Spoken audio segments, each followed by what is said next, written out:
Good evening dear students, welcome to the English canvas. हमने अपनी पिछली क्लास में जो कि class 10 CBSE NCERT English series में चैप्टर 3 पढ़ा था, यूनिट 3 पढ़ा था, जिसमें हमने 2 स्टोरीज़ अबाउट फ्लाइंग पढ़ा था, जिसमें हमने 2 कहानियाँ पढ़ी थी अबाउट फ्लाइंग। पहली कहानी एक सीगल की थी जो कि उड़ने में डरता था, लेकिन आखिरकार वो अपने डर पर जीत पाकर उसने अपनी फ़र्स्ट फ्लाइट पूरी की। और सेकंड स्टोरी उसमें थी द ब्लैक एरोप्लेन, जिसमें एक पायलट तूफ़ान में फंस जाता है और एक ब्लैक एरोप्लेन उसको हेल्प करता है, लेकिन वो फिर कहीं गायब हो जाता है। अब इसी सीरीज़ में हम 2 पोएम्स पढ़ने वाले हैं जो कि इसी सेम यूनिट का पार्ट हैं। तो पहली पोएम है how to tell wild animals और दूसरी पोएम है द बॉल पोएम। सो पहली पोएम जो है how to tell wild animals, इसमें पोएट हमको एक इंटरेस्टिंग और फ़नी तरीके से वाइल्ड एनिमल्स को पहचानना सिखाते हैं। और जो दूसरी पोएम है द बॉल पोएम, इसमें एक छोटी सी बॉल के ज़रिए लाइफ की एक बड़ी रियलिटी को समझाया गया है, जो कि है लॉस और एक्सेप्टेंस। ये दोनों ही पोएम्स हमें एक तरफ नेचर की फ़नीनेस और मजाक दिखाती है और दूसरी तरफ ज़िंदगी की गहरी सच्चाई भी समझाती है।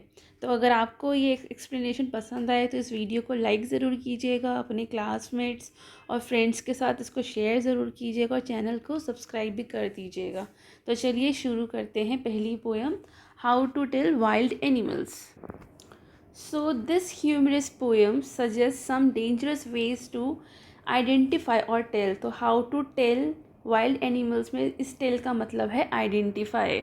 So यहाँ पर एक बहुत ही ये जो पोएम है ये काफ़ी ह्यूमरस है। इसमें कुछ तरीके बताए हैं, dangerous ways to identify the wild animals. So read it loud, keeping to a strong and regular rhythm.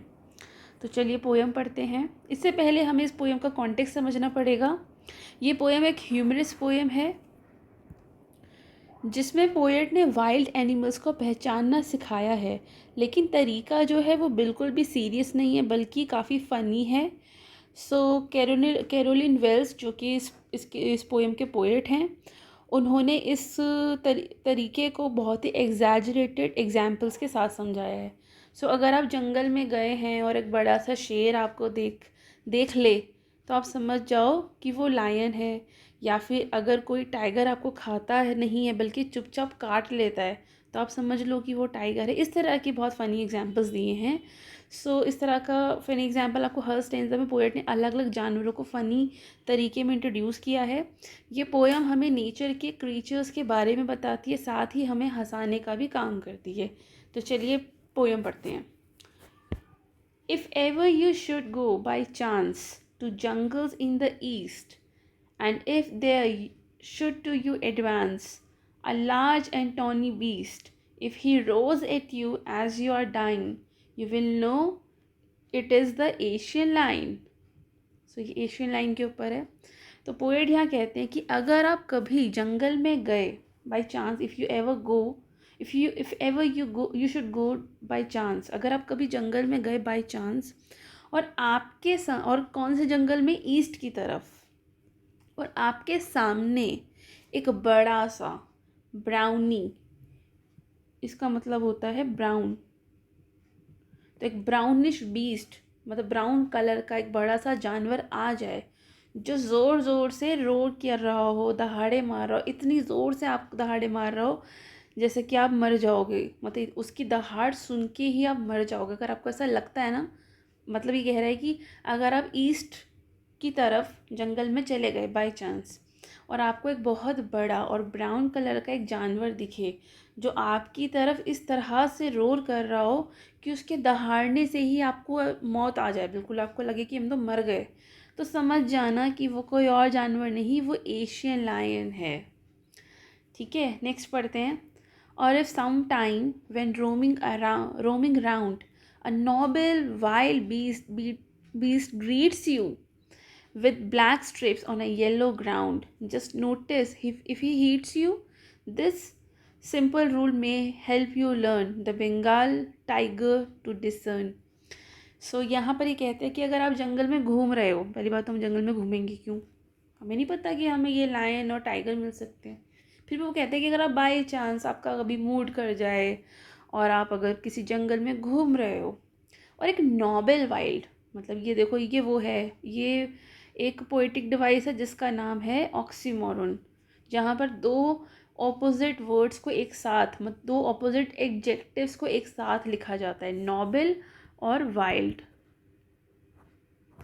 तो नोबेल और वाइल्ड एक दूसरे के बहुत ही ऑपोजिट एडजेक्टिव्स और इनको साथ में लिखा गया है, तो यहाँ पर ये पोएटिक डिवाइस हो गया।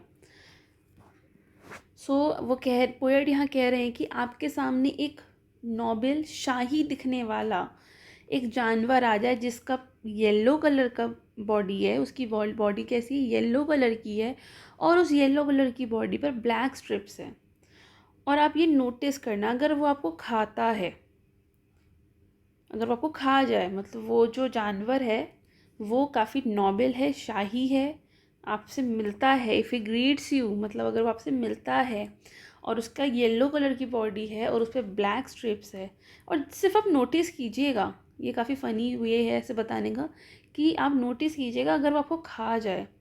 तो this is the simple rule may help you learn, मतलब ये एक सिंपल रूल है ये जो बता रहे हैं, इससे आपको पता चल जाएगा कि वो कोई और जानवर नहीं, वो तो बंगाल का टाइगर है।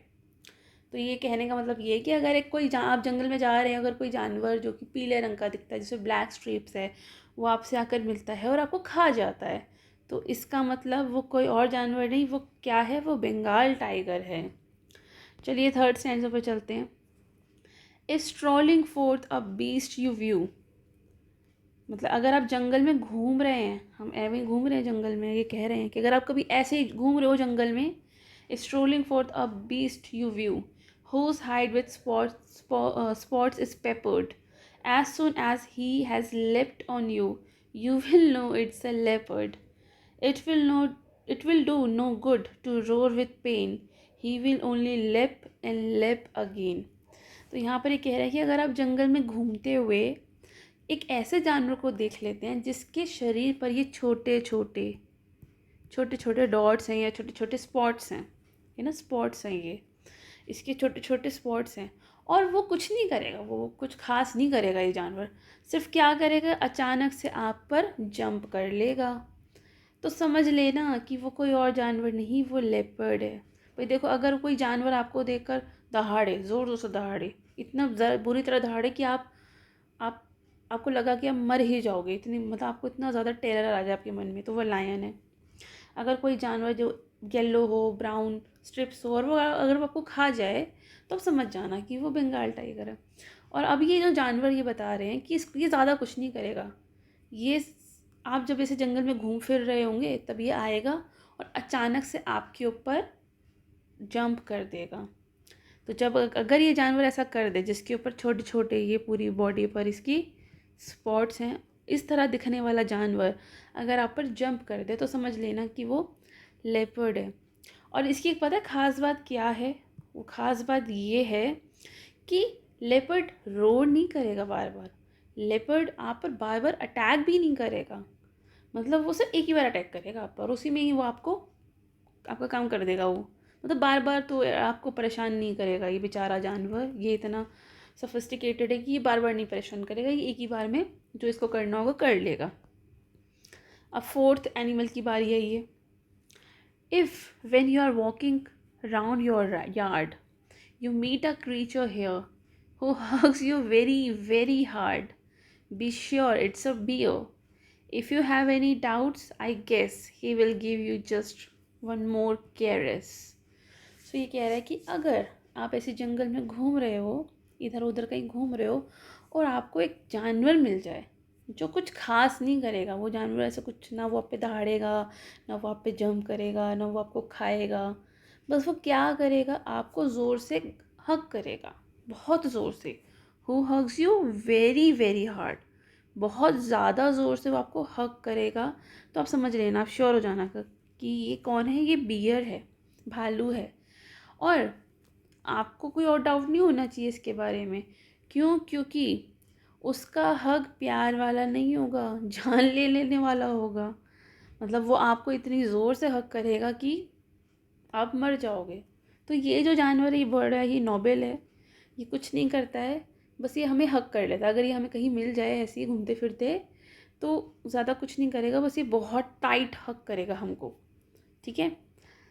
स्टेंजा फिफ्थ, दो to distinguish beast of prey, a novice might nonplus, a crocodile you always may tell from hyena thus, hyenas come with merry smiles, but if they weep they are crocodiles. सो वो कह रहा है कि अगर आप आसपास ऐसे ही कहीं घूम रहे हो, मतलब इन सबसे आप बच जाओ, इन सारे जानवरों से, तो अगर आपके घर के आसपास आपको, ये तो घर के पास तो ये मिलेगा, सॉरी ये नहीं, हाँ ये वाला, ये पोएट ने यहाँ पे बहुत ही फ़नी कंपैरिजन कर रहे हैं कि जो एक्चुअली ना यहाँ पर दो एनिमल्स की बात हो रही है। एक इसकी, इसका नाम है हाइनास, ये और एक इसकी, ये है क्रोकोडाइल। हाइनास जो होता है वो स्माइल करता रहता है और क्रोकोडाइल जो हमेशा रोता रहता है। देखो ये हंस रहा है और ये रो रहा है, इन दोनों में फ़र्क है। तो चलिए आगे पढ़ते हैं। तो पोएट यहाँ पर डिस्टिंग्विश कर रहे हैं, मतलब कंपैरिजन कर रहे हैं दो जानवरों के बारे में। एक तो है हाइना जो कि हमेशा हंसती रहती है, हंसता रहता है, और जो दूसरा है वह क्रोकोडाइल जो हमेशा रोता रहता है। तो इस तरह से आप दोनों को पहचान सकते हो। मतलब अगर आपको कोई दो एनिमल मिल जाएं, एक जो बहुत हंस रहा हो, मतलब है ना, जो हमेशा हंसी करती है, और जो दूसरा हमेशा रो रहा हो, लेकिन हाँ अटैक वो दोनों ही कर देंगे आपके ऊपर। ऐसा नहीं कि ये छोड़ देगा या ये तो रोने में बिजी है, ये हंसने में बिजी है, अटैक दोनों पे कर दे। लेकिन हाँ इन्हें पहचान सकते हो, जो बहुत रो रहा हो वो क्रोकोडाइल है और जो बहुत हंस रहा हो वो हीना है, ठीक है। नेक्स्ट है, अब यहाँ जिस एनिमल की बात हो रही है वो एक रेप्टाइल है, chameleon. The true chameleon is small, a lizard sort of thing. He hasn't any ears at all and not a single wing. If there is nothing on the tree, it is the chameleon you see.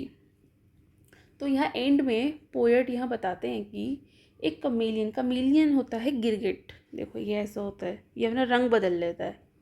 तो ये एक छोटा सा जानवर होता है, छिपकली की तरह, लिजर्ड की तरह होता है। ये लिजर्ड की फैमिली से आप बोल सकते हो, और लिजर्ड सॉर्ट ऑफ थिंग होता है, ये लिजर्ड की फैमिली से होता है। ना इसके कान होते, देखो इसके कोई कान नहीं है, ना इसके पंख हैं, लेकिन इसकी एक खासियत है कि ये अपना रंग बदल सकता है। मतलब देखो ना इसके कान है ना इसके विंग है, इसकी खासियत ये है कि ये अपना रंग बदल सकता है। अगर आपको ट्री पर लगे ना कि कुछ नहीं है, तो आप ध्यान से देखना, वहाँ एक कमीलियन होगा। क्यों? क्योंकि कमीलियन ने अपना जो बॉडी का कलर है वो उस ट्री के जैसा कर रखा होगा। सो ना इसके कान है ना पंख है, लेकिन इसकी एक खासियत है कि ये अपने रंग बदल सकता है अपने सराउंडिंग्स के हिसाब से। तो यहाँ अगर आपको कोई ऐसा क्रिएचर दिख रहा है जो आपको दिख भी नहीं रहा है, आपको लग रहा है कि यहाँ तो कुछ है ही नहीं, तो वहाँ उस जगह आपको एक कमीलियन पक्का दिखेगा, राइट। सो ये पोएम एक ह्यूमरस डिस्क्रिप्शन है जिसमें पोएट हमें यहाँ बताते हैं कि जंगल के डेंजरस एनिमल्स को हम कैसे पहचान सकते हैं। ये बहुत ही ह्यूमरस पोएम है।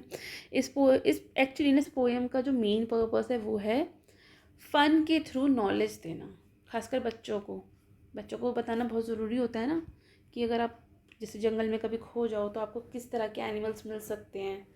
तो ऐसे इनसे बचने का तो कोई तरीका नहीं बताया गया है, लेकिन हाँ ये एक तरीका है इन एनिमल्स के बारे में बताने का कि ये भी एनिमल्स होते हैं।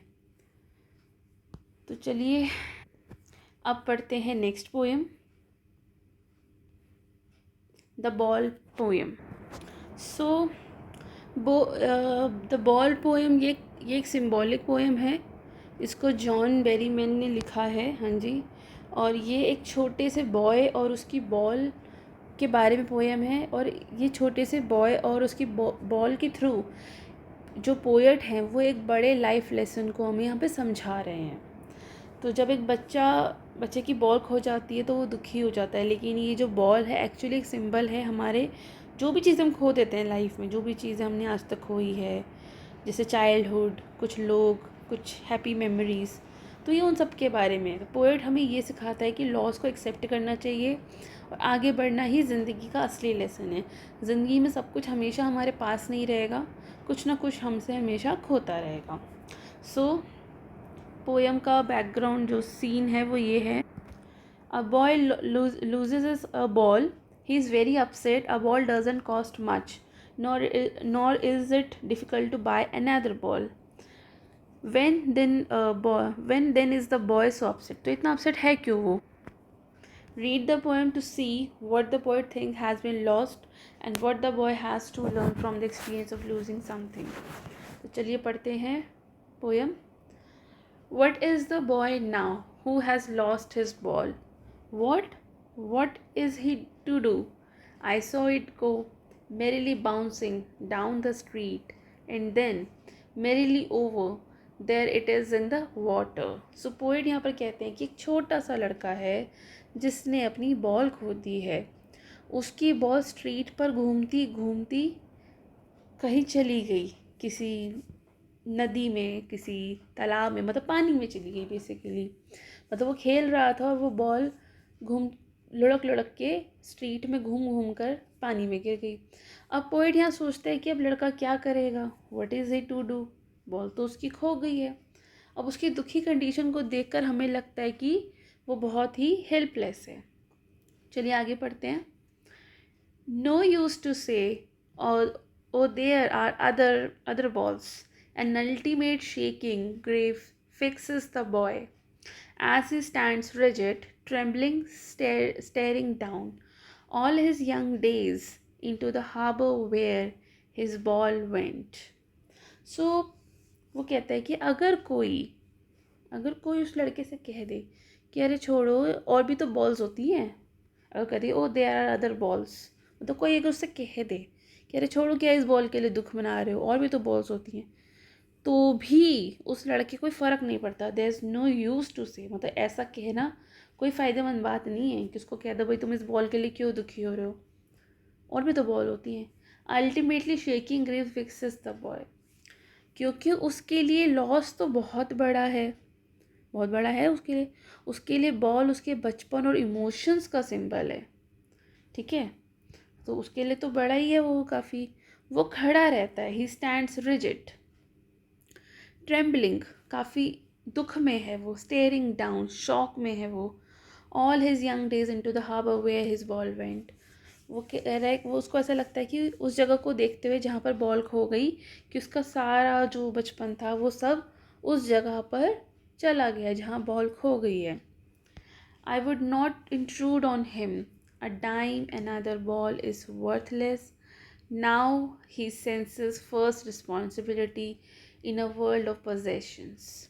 तो पोइट क्या कहते हैं कि वो उस लड़के को इंट्रूड नहीं करेंगे भाई, डिस्टर्ब नहीं करेंगे. वो उसको वो नहीं चाहते डिस्टर्ब करेंगे. अगर उसे कोई नई बॉल दे भी दी जाए, मतलब दे दो, अ डाइम अनदर बॉल, दे दो उसे कोई नई बॉल, लेकिन वो वर्थलेस है. उससे उसको कोई दुख दूर नहीं हो जाएगा उसे नई बॉल मिल भी गई, क्योंकि उसने पहली बार महसूस किया है कि दुनिया में लॉस भी होता है. ये उसकी पहली बार रिस्पॉन्सिबिलिटी हुई कि दुनिया में लॉस भी होता. अब तक तो उसकी कोई चीज़ कभी खोई ही नहीं थी. इंसान के लिए ये बहुत बड़ा ट्रॉमा होता है जब वो पहली बार कुछ खोता है. क्योंकि उसने पहली बार महसूस किया कि दुनिया में चीज़ें खोती भी हैं, और ये हमारी रिस्पॉन्सिबिलिटी है कि हम उसे समझदारी से एक्सेप्ट करें कि जो चीज़ें खो गई हैं आगे से हम केयरफुल रहेंगे. लेकिन हाँ, हम ही रिस्पॉन्सिबल है उसको खोने के लिए. हमने उसको ध्यान से नहीं रखा, तो ये उसके लिए पहली बार है, तो इसलिए वो बहुत दुखी है. इसलिए नई वाली बॉल उसको इतना खुशी नहीं दे पाएगी, सेटिस्फेक्शन नहीं दे पाएगी. उसका दुख हमेशा उसको रहेगा, और रहना भी चाहिए. आगे बढ़ते हैं. People will take balls will be lost always, little boy, and no one buys a ball back. Money is external. He is learning well behind his desperate eyes the epistemology of loss, how to stands up, knowing that every man must one day know, and most know many days, how to stand up. So यहाँ पर ना ये बहुत important है. यहाँ पर poet universal truth बताते हैं कि ज़िंदगी में चीज़ें हमेशा खोती रहती हैं, और जो चीज़ें खो जाती हैं वो वापस भी नहीं आती हैं. चाहे वो बॉल हो, या कोई और चीज़ हो, या कोई रिलेशनशिप हो, मतलब कोई रिश्ता ही हो.